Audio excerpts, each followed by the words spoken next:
What's up, guys? So Jason here for the love of tractors, and I thought we'd do a custom combine video.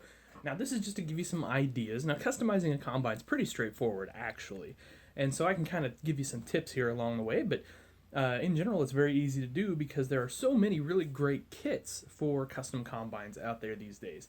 Well, kind of, I've got a plethora of custom combines here in front of us, and I'm sorry this doesn't swivel as smooth as I would like it to.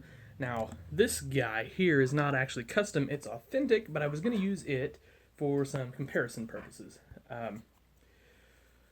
So I guess the best place to start is Genesis, if you will. The first custom combine I ever did. And that is this guy right here, a 9610 Maximizer. So we had a real one of these, and of course that meant I had to have a toy. And then once I got the toy, I wanted a better toy of it. So we went to town customizing it. So this has got a lot of Moore's Farm toy parts. If you're not familiar with Moore's Farm toys, they're out of Ohio, and they do custom detail kits. They do a lot of metal parts and, things of that nature. Now, I would have done this combine, I don't know. Boy, maybe 20 years ago at this point. Pretty darn close to it, I would say. And anyway, let's just take a quick look at it. So I think probably the big thing you're going to see here is the 8-row corn head. And, so that was done by taking the 12-row that came with everything John Deere ever made, and you cut some rows here, and then you end up gluing the end snouts back on together. If you make a clean job of it, it looks really good, as you can see. And then you paint it, and you've got a nice 8-row corn head. So that's what we've got there. That turned out pretty sweet, actually. Now, I did not do Moore's raisable feeder house on this. And at the time, I was kind of a young pup, if you will, and I don't really know that I had a Dremel. So I don't think I could. Or it might have just been out of my price range, because even back then I think they were in the neighborhood of $20 for one of those. Looking at this toy now, there's a lot of things I would have done differently. I would have done the raisable feeder house for one, but I would have painted or at least maybe even put down sandpaper for my step grip there. And then I would have done a clear cab glass. Now, of course, this is the era of toy tractors where there were no clear cab glass tractors, so we got what we got. But looking around here, ladder, duals, your footstep here, mirror. You can see the mirror and the rails over there. The rear end does steer. That's a Moore's kit as well, and then we've got the spreader back here as well as this little contraption.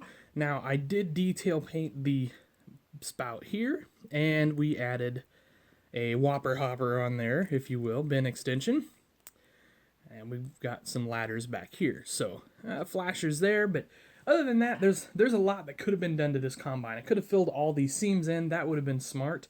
I could have added flashers. That would have been a nice one too, and then lights on the cab would have been a really nice addition. But like I said, I was a young pup when I did this, so this is what we got. I think it turned out nice, though. It's still one of my favorite pieces, because it just kind of, it reminds me of a step in my custom building where I really started to improve with painting and things like that.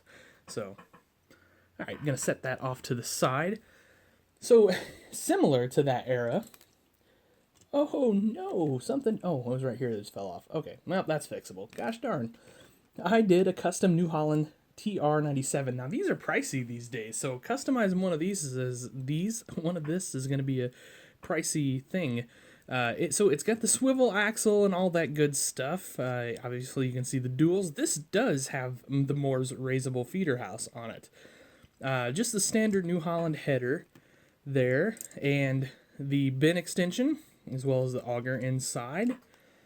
And then, so Moore's never really made a New Holland ladder kit, so this is actually their Case IH kit that I used to do that. Spreader, your shaft for the spreader, all that stuff. Muffler, air intake, all that good stuff. So, yeah, like I said, just nice, simple cool little modification. Now, I guess we ought to see what the Case IH kit looks like on a Case IH. So this is a 2388, and you can see I did more lights on this one. I did some rails over here. There's a step here, ladder here and here. Ooh, that one's dusty. Got the bean head on this one. Did mirrors and flashers. The auger got the same treatment back here. Check that out. That lowers. We got the spreaders back here, and then you've got your steerable rear end. Went with bigger tires all around. These are Trelleborgs all the way around. Those tires would come from Mini Toy Truck and Tractor if you were going to get them today. All right, moving on. So now we're in the clear cab era. And so we've got a John Deere 9750 STS. So we had a real one of these too. Now, we did not have rear duals. And a lot of people, like, those are love or hate. People will either love seeing those rear duals on there, or they say that's not realistic and that's stupid. I get it either way, whatever. This does have the raisable feeder house and the steerable rear end and ladder kit and all that there. So the ladder, unfortunately, with these big duals, has to kind of be off to the side. I think my rear tire just fell off. Yep. I did not stick those on there super tight because back when I was doing some display stuff, I would actually put... Ooh, wow, that's really goofed up. There we go. There we go. Yeah, that's better. I would put singles on there, like a big Trelleborg single on there or whatever. But, so lights for your auger. Now, the one thing that always sucked about these STS augers is they're too low to go over a grain truck, actually. And that's an Ertl situation. Ertls, they're good at that sometimes. But you can see on the interior, that all got detailed and painted. Some of it the wrong color, but hey, I was still pretty young and kind of meh as far as customizing. Alright, now we're in the modern era. Here is my Geringhoff style folding header, cylinders, all that sort of thing. Ooh, that's really stiff. I don't think I want to do that right here. That's really stiff. I think I got a little too much paint in there or something, but so anyway, 12-row folding header. Hoping to do 8-row and 16-row this winter. We'll see. And then, didn't have to do much to the combine, though, because this is an Ertl Authentic combine. This is the S690, and it's a great combine from the factory.